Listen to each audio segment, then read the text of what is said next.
All right, let's get right into it. Today, we're going to tackle one of the biggest headaches for YouTube creators. How in the world do you turn all those views from shorts into actual, real fans who stick around? Does this sound familiar? You spend all this time making a short. You post it and bam, it blows up. The views are climbing like crazy, but then you look at your subscriber count and nothing. It's barely budged.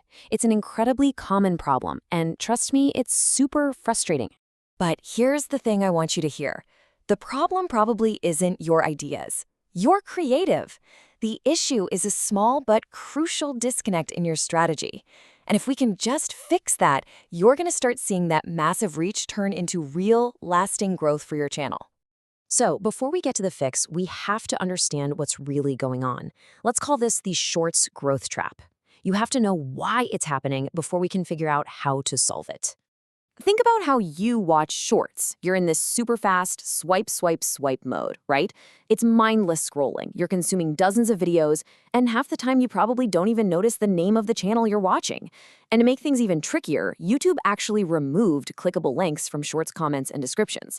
So the big challenge, the real hurdle is this. How do you convince someone who's in that 60-second mindset to stop, take a breath, and go watch your 10-minute video? So how do we get them across that hurdle? We have to build a bridge. We need to completely change how we think about shorts.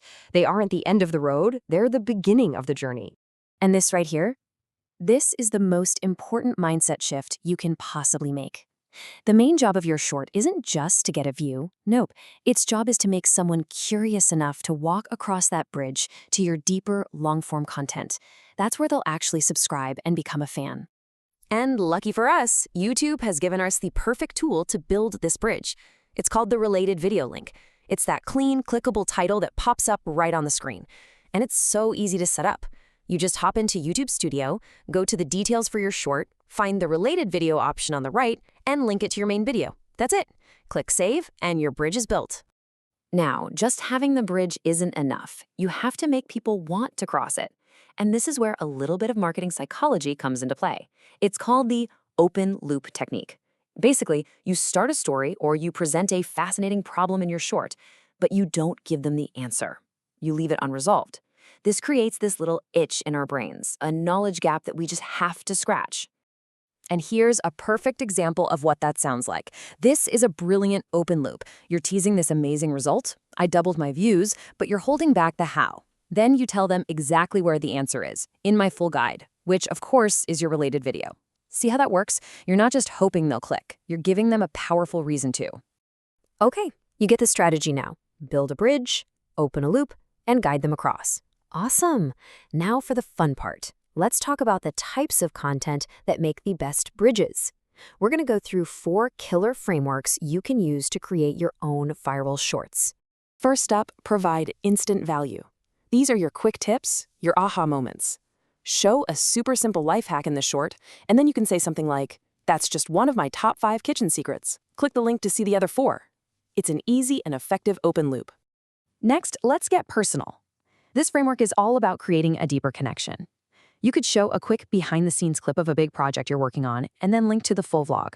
Or you can answer one popular question from your comments and direct viewers to a full Q&A video.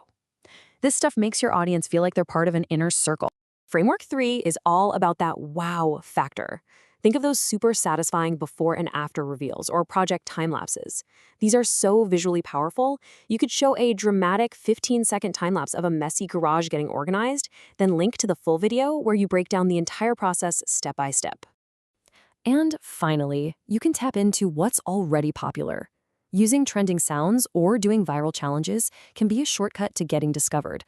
But here's the key. You have to make the trend your own. If you have a channel about personal finance, do a trending comedy sketch about common money mistakes. It makes you relevant and super relatable. So let's get strategic for a second. Let's put 2 of these frameworks head to head. A life hack short, super low complexity, very easy to make, and you'll get great engagement.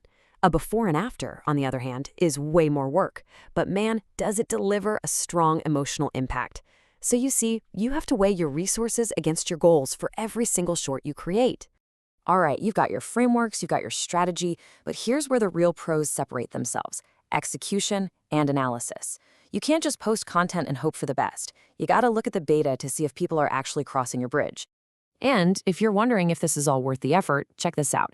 YouTube's own data shows that about 30% of viewers watch both shorts and long-form videos. That's huge. It means there's already a massive audience waiting for you to connect the dots for them.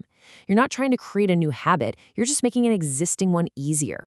This table right here is an absolute goldmine for your content planning. Seriously, you might want to screenshot this. Just look at that use cases column. For explainers, it says cross-promote. For storytelling, it's drive to long form. This is your cheat sheet for matching the right type of short to your ultimate goal, growing your main channel. So once you start posting, you have to become a detective in your YouTube analytics. Don't just obsess over views.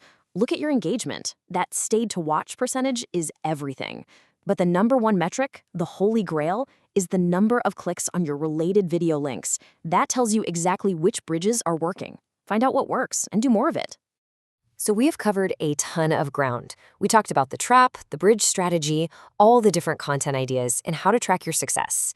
Now it's time to bring it all home and think about what you're going to do next. And I really want you to let this sink in. Please don't get stuck waiting for the perfect idea. Your first attempt at this won't be your best one, but it will be your most important one because real growth doesn't come from thinking, it comes from doing. It's in that cycle of creating, publishing, analyzing, and then doing it all over again, just a little bit smarter. So I'll leave you with this one final thought.